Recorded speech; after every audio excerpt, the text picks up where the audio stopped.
Sir, Kozhikode ജില്ലയിലെ ബാലുശ്ശേരി നടുവണ്ണൂർ മന്തൻകാവിൽ നിർമ്മിക്കുന്ന life flat സമുച്ചയത്തിൻ്റെ പ്രവൃത്തി അടിയന്തരമായി പുനരാരംഭിക്കണമെന്നാവശ്യപ്പെട്ടുകൊണ്ടാണ് സബ്മിഷൻ ഉന്നയിക്കുന്നത്. സ്വന്തമായി ഭൂമിയും വീടുമില്ലാത്ത കേരളത്തെ നിർധനരായ കുടുംബങ്ങൾക്ക് സർക്കാർ മാതൃകാപരമായിട്ടാണ് ഫ്ലാറ്റ് സമുച്ചയങ്ങൾ നിർമ്മിച്ചു നൽകുന്നത്. ഇതിനോടകം 12 ജില്ലകളിൽ 12 ഭവന സമുച്ചയങ്ങളുടെ നിർമ്മാണം പൂർത്തീകരിച്ച് ഗുണഭോക്താക്കൾക്ക് കൈമാറിയിട്ടുണ്ട്. കോഴിക്കോട് ജില്ലയിലെ നടുവണ്ണൂർ മന്തങ്ങാവിൽ 72 കുടുംബങ്ങൾക്കായി 1.97 ഏക്കർ ഭൂമിയിൽ നിർമ്മിക്കുന്ന ഫ്ലാറ്റ് സമുച്ചയം ഇതുവരെ പൂർത്തീകരിക്കാൻ കഴിഞ്ഞിട്ടില്ല.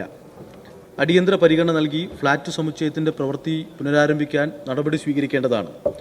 അനാവശ്യ വിവാദങ്ങൾ ഉണ്ടാക്കി കേരളം നടപ്പിലാക്കിയ മാതൃകാപരമായ ഈ പദ്ധതി അട്ടിമറിക്കാൻ നോക്കിയത് കാരണം പ്രവൃത്തി പൂർത്തീകരിക്കുന്നതിൽ കാലതാമസം വന്നു എന്നാണ് മനസ്സിലാക്കാൻ കഴിഞ്ഞിട്ടുള്ളത്. നിർമ്മാണ സാമഗ്രികളുടെ വില വർധനവ് കാരണം ഇപ്പോൾ കരാർ കമ്പനി അധിക തുക ആവശ്യപ്പെട്ടതായി അറിയാൻ കഴിഞ്ഞിട്ടുണ്ട്. അടിയന്തര പരിഗണന നൽകി പ്രവൃത്തി പൂർത്തീകരിക്കുന്നതിനാവശ്യമായ നടപടി ഉണ്ടാവണമെന്ന് ഈ സബ്മിഷനിലൂടെ ആവശ്യപ്പെടുകയാണ്. ബഹുമാനപ്പെട്ട മന്ത്രി. സർ, സംസ്ഥാനത്ത് സ്വന്തമായി ഭൂമിയും വീടുമില്ലാത്ത നിർധനരായ കുടുംബങ്ങൾക്ക് അടച്ചുറപ്പുള്ള ഭവനങ്ങൾ ലഭ്യമാക്കുക എന്ന ലക്ഷ്യത്തോടെയാണ് സംസ്ഥാന സർക്കാർ ലൈഫ് സമ്പൂർണ്ണ പാർപ്പിട സുരക്ഷാ പദ്ധതി നടപ്പാക്കിക്കൊണ്ടിരിക്കുന്നത്.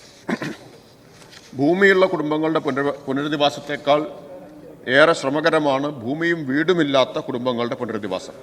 അപ്പം അതുകൊണ്ടാണ് കൂടുതൽ കുടുംബങ്ങളെ കുറച്ച് സ്ഥലത്ത് പുനരധിവസിപ്പിക്കുക എന്ന ലക്ഷ്യത്തോടെ ഭവന സമുച്ചയങ്ങളുടെ നിർമ്മാണം ലൈഫിൻ്റെ ഭാഗമാക്കിയത്. ഇപ്പോൾ പ്രത്യേകം ഭൂമി കണ്ടെത്തേണ്ട കാര്യമില്ല. ഇപ്പോൾ കുറച്ച് ഭൂമി ഉണ്ടെങ്കിൽ അവിടെ ഫ്ലാറ്റ് നിർമ്മിച്ചാൽ കൂടുതൽ ആളുകൾക്ക് താമസ സൗകര്യം അവിടെ ഏർപ്പാടാക്കാനാവും.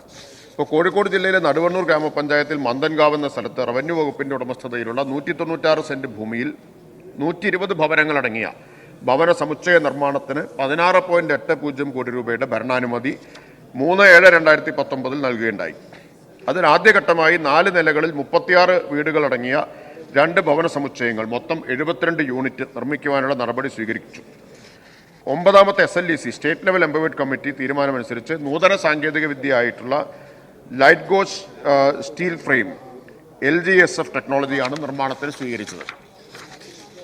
ആദ്യഘട്ടത്തിലെ 72 ഭവനങ്ങളടങ്ങിയ നിർമ്മാണത്തിന് 9.38 കോടി രൂപയ്ക്കുള്ള സാങ്കേതികാനുമതി ലൈഫ് മിഷൻ ടെക്നിക്കൽ കമ്മിറ്റി നൽകുകയും അതനുസരിച്ച് പ്രൊജക്ട് മാനേജ്മെൻറ്റ്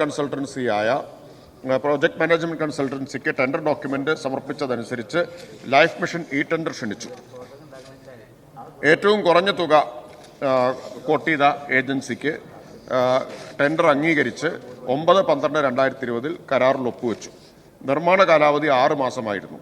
നിർമ്മാണത്തിൻ്റെ തുടക്കത്തിൽ കോവിഡ് മഹാമാരി കാരണവും മറ്റും നിർമ്മാണത്തിന് തടസ്സം നേരിട്ടു. ഭവന സമുച്ചയത്തിൻ്റെ ഫൗണ്ടേഷൻ പ്രവൃത്തികൾ ഭാഗികമായി പൂർത്തിയാക്കിയിട്ടുണ്ട്. പ്രവൃത്തിയുടെ കരാറെടുത്ത ഏജൻസി നിലവിൽ നിർമ്മാണ പ്രവൃത്തികൾ നിർത്തിവച്ചിരിക്കുകയാണ്. നിർമ്മാണ സാമഗ്രികളിലുണ്ടായിട്ടുള്ള വില വർധനവ് കാരണം കരാറുകാർ കരാർ തുക വർധനവ് ആവശ്യപ്പെടുകയും ഈ വിഷയം പരിശോധിക്കുന്നതിന് 27/4/2022 സർക്കാർ ഉത്തരവ് പ്രകാരം സാങ്കേതിക സമിതി രൂപീകരിക്കുകയും ചെയ്തിട്ടുണ്ട്. സാങ്കേതിക സമിതി കരാറുകാരുടെ ആവശ്യം പരിശോധിച്ച് സമർപ്പിച്ച ശുപാർശകൾ ഇപ്പോൾ സർക്കാരിൻ്റെ പരിഗണനയിലാണ്.